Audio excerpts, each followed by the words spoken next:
I'm a fourth generation witch. So today we're back with my ever popular Almanac series, looking at what witchcraft you can do on which day and why for the month of October.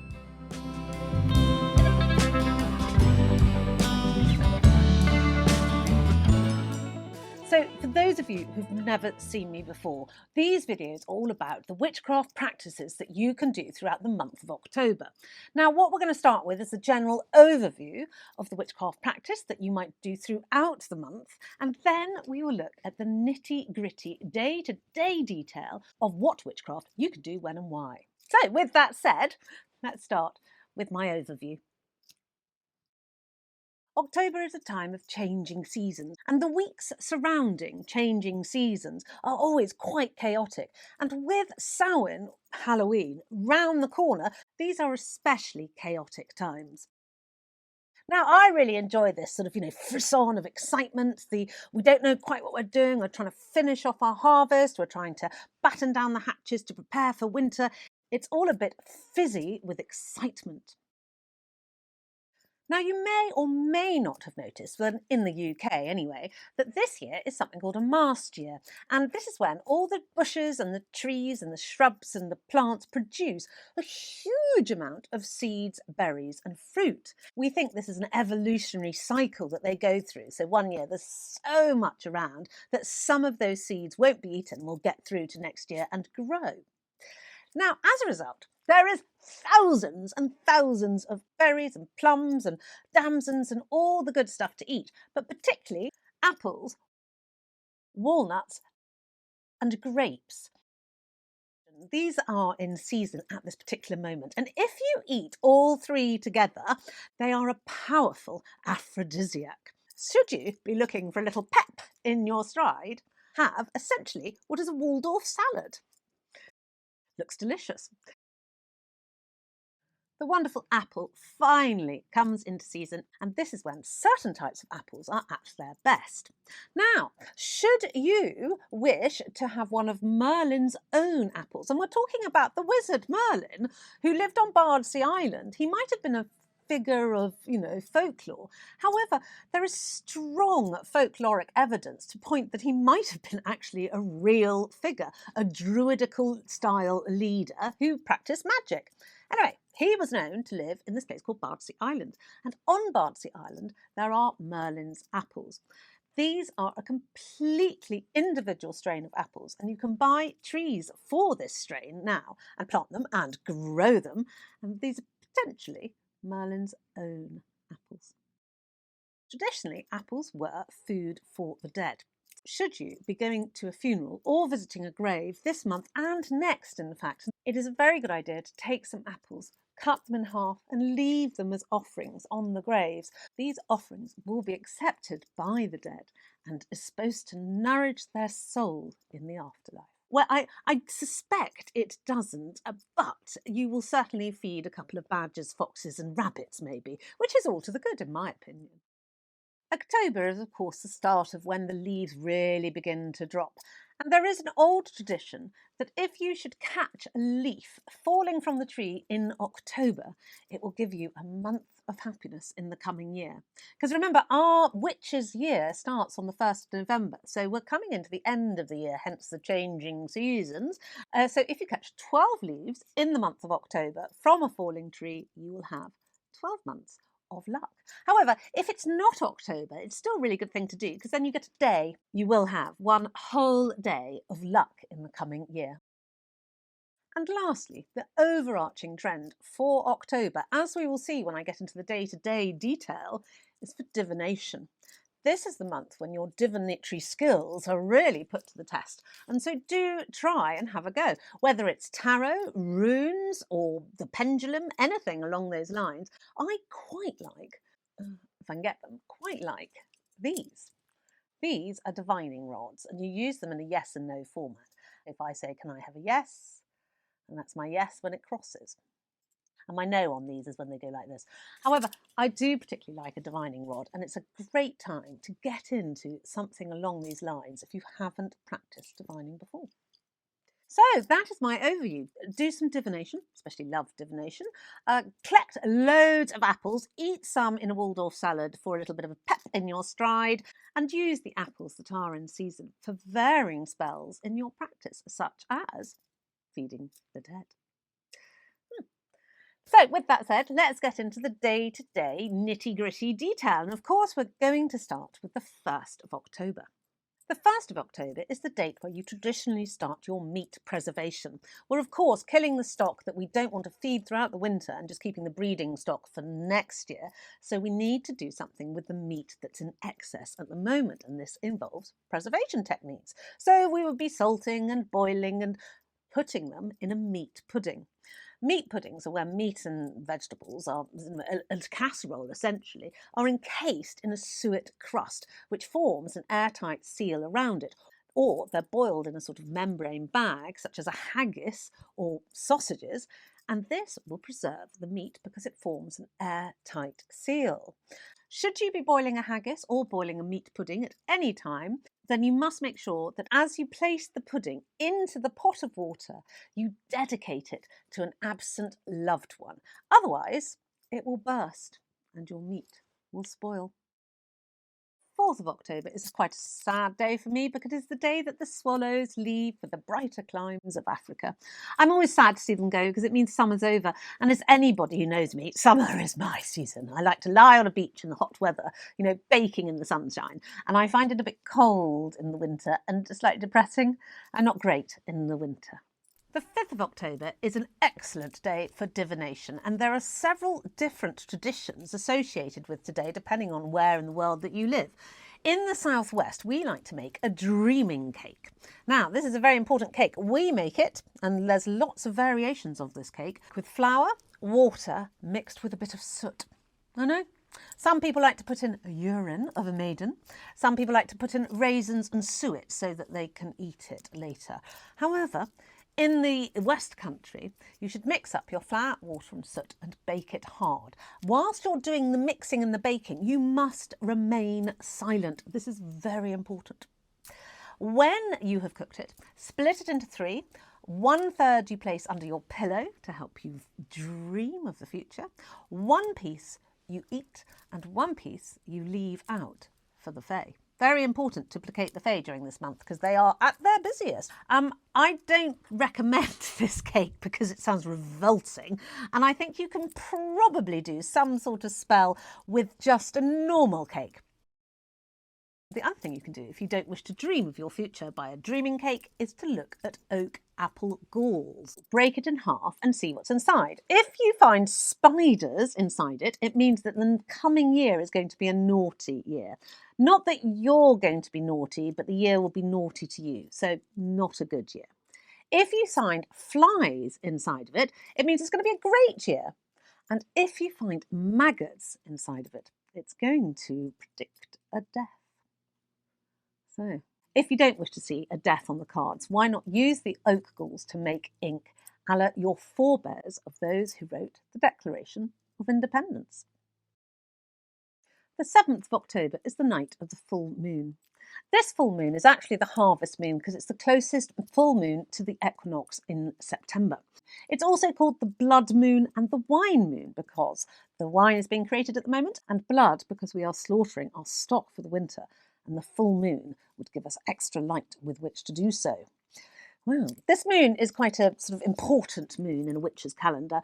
You should pay attention to it for a divination purpose. So if there is a frost today on the night of the full moon, then winter will not be harsh. And if there isn't a frost, then oh dear, we're in for a stickler of a winter. This is the first of this year's supermoon, so it will appear sort of, 15% brighter and bigger in the sky. This moon is in Aries, and Aries is a proactive sign. It's all about getting your house in order before winter sets in. And the second thing you can do on this full moon is to become a witch. Now, this is a particularly old traditional charm that you should do on the full moon.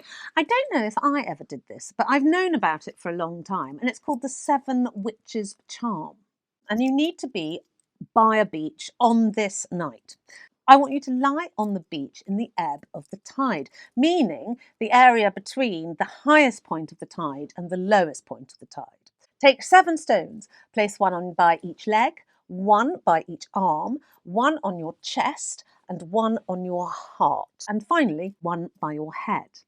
Oh, sorry, I forgot. Before you do this, turn round 3 times anti-clockwise and then lie down and place all your stones around yourself. Make sure your arms and legs are splayed out. Once you're in position, you need to repeat this charm, which I shall put on screen for you now. You won't become a witch immediately. However, traditionally speaking, if you practice witchcraft for a year and a day, you can call yourself a witch. What this particular charm will do, it will give you the power of the witch. Now, if you're going to do this, will you take some pictures? Because I'd love to see. The 12th of October is a weather law day. If the sun is out and it's fairly balmy today, then it's going to be a particularly frosty February. If it's a very cold day, then it's not going to be that bad in February or winter, in fact. The 15th of October is the date when the bramblings, the fieldfares, the redwings and varying other winter migrants start to grace our shores. If you see any of these birds before this date that have come over, because some of them do stay here all year. However, if you see them before this date, it means get out your jumpers, it's going to be cold. The 14th of October is the day when you must look out for evil witches, because they are going to start to be about as they make their preparations for Samhain. Now, good witches, such as myself, well, I like to think I'm slightly good, occasionally good. You should hear what my husband has to say about that, but mostly, let's go for mostly good, will be preparing for Samhain as well. So it's a bit difficult to tell who's a good witch and a bad witch. But today, the bad witches traditionally come out and start to create a mischief. The 17th of October is St. Luke's Eve, is known as a Divination Day. Now, this Divination Day, if you wish to find out who your future spouse or partner will be, then what you need to do is to take a crooked coin and a sprig of rosemary, and before you go to sleep, place it underneath your pillow. You will then dream of your future loved one. However, if you just put rosemary under your pillow this day, it will banish bad dreams. If you're having bad dreams, I always think that this is a little bit of a red flag for the demonic world for me. I would attempt some cleansing then, because it tends to mean that you are being attacked. The 21st of October is the night of the new moon. Astrologers believe that each new moon takes on the characteristics of the zodiac sign that it appears in, and this new moon is in Libra. Libra is all about balance and relationships, together or separately. So, for example, if you want a better work-life balance in your world, then try a spell today with the new moon, because that will really promote this cause. Or if you're in a partnership, either romantically or business-wise, and that it is unequal, somebody holds more power and you need to bring that equality back, this is a great time to do a spell to harmonise that relationship. The 22nd of October is the day that the sun enters the house of Scorpio.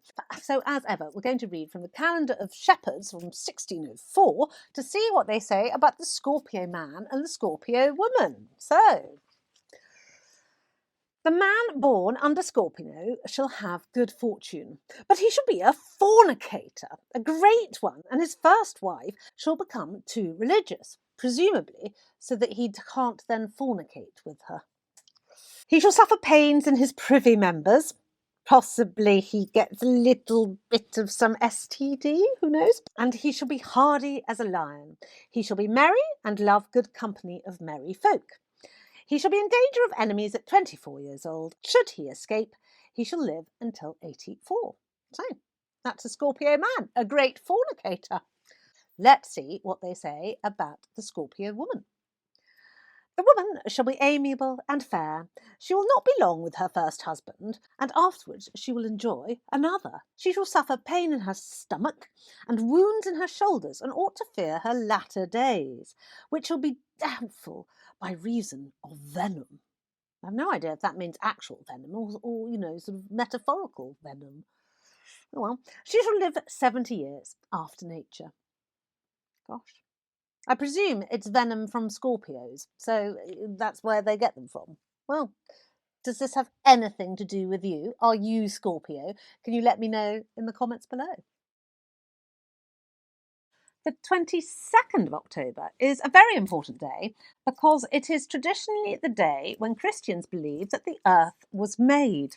The earth was traditionally made on the 22nd of October 4004 BCE.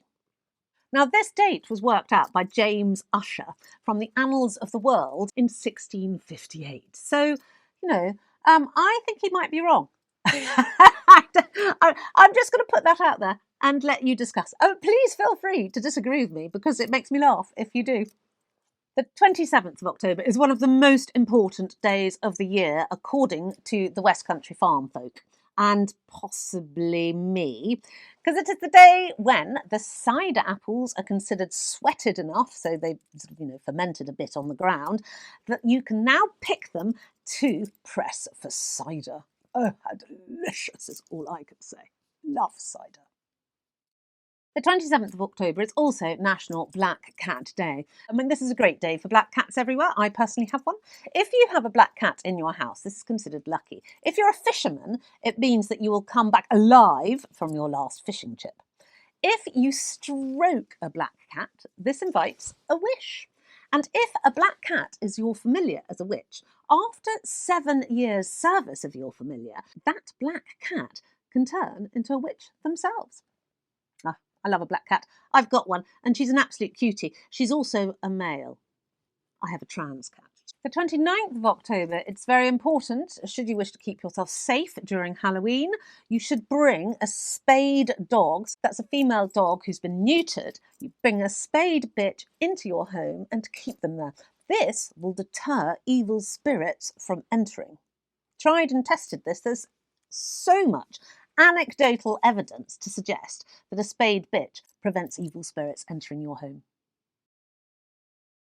30th of October, it's very important. This is when preparations are afoot.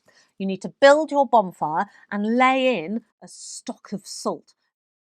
You need to make sure that the warding spells that you have around your home are protected and, holding fast. And if you don't know how to ward, come and see me. You really should. Make sure your warding spells are up and also clean out the energetic psychic air of your house by smudging it. It's important to prepare for whatever you're doing on a festival by cleaning, cleansing and making sure your supplies are in. Because, of course, the 31st of October is Samhain or Halloween. I'm not going to spend much time on Halloween in this video, only because I will do plenty of videos over the month of October for you to look at, because it is one of the biggest festivals of the year for us witches, and I love it. Always have, thrilled my heart ever since I was a small girl. But I will give you, firstly, this is the night that the wild hunt starts up. Witches ride and the fair folk are out. So stay indoors, lest you be abducted by the fair folk, abducted by the wild hunt. That is a particularly, inauspicious thing to happen, or get cursed by witches. So, number 2. At midnight, should you have a burning question that you wish to know the answer of, and it can be anything, like, will I become queen? Will I have a baby? Whatever the question is, go to a crossroads at midnight, stand in the middle of the crossroads and say aloud what your question is. Then listen hard, because the wind will whisper the answer to you. If you are interested in who your future partner is going to be, go to a walnut tree. Walk around the walnut tree 3 times again at midnight. And then if you look up into the branches, you will see a simulacrum of your future partner eating walnuts in the tree. And finally, if you're worried about a ghost visiting either your house or your home or the area that you're in, why not put out some food? So if you give some food, especially things like apples, ghosts love apples, out for a ghost, it will put them in a jolly mood and they possibly then won't scare and haunt you. So, there are some traditions for you to follow for Halloween. But don't forget to watch out for my future videos, which are going to go into Halloween traditions and practices in much more detail in the coming weeks. If you wish to learn to be a witch, or to talk to me, or to see any witchy stuff that I've got, do come and look at my new website. It should be up and running in the next couple of days at ginnymetheral.co.uk. Come and join my channel there and you will be able to become the witch of your dreams. I've got a particularly good witches course on it, so I recommend. Please don't forget to like, subscribe, comment, ring the bell, whatever it is that you have to do, because that shows me that you like the video and I can continue making these videos for you. And I will see you in my next one.